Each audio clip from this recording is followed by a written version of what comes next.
উগ্র হিন্দুত্ববাদী রাজনৈতিক ও ধর্মীয় নেতাদের দাবির মুখে তারকা পেসার মুস্তাফিজুর রহমানকে আইপিএল থেকে বাদ দিয়েছে ভারতীয় ক্রিকেট কন্ট্রোল বোর্ড বিসিসিআই।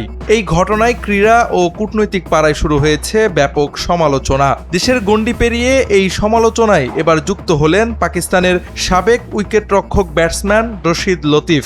এক্সে দেওয়া এক বার্তায় তিনি দাঁড়িয়েছেন মুস্তাফিজের পাশে। হিন্দুত্ববাদীদের চাপে আইপিএল থেকে মুস্তাফিজকে বাদ দিলেও কিভাবে বাংলাদেশের গণঅভ্যুত্থানে পতন হওয়া সাবেক প্রধানমন্ত্রী শেখ হাসিনাকে জায়গা দিয়েছে ভারত, তা নিয়ে বিস্ময় প্রকাশ করেন তিনি। এছাড়া কেকেআরের মালিকানায় শাহরুখ খান ছাড়াও জুহি চাওলা ও জয় মেহতা থাকলেও কেন বিজেপি নেতা সঙ্গীত সিং সোম শুধু শাহরুখ খানকেই দেশদ্রোহী বলে অভিযোগ করলেন, তা নিয়েও প্রশ্ন তুলেছেন পাকিস্তানি এই ক্রিকেটার। RICL TMX, যুগের পর যুগ স্থাপনা থাকে মজবুত।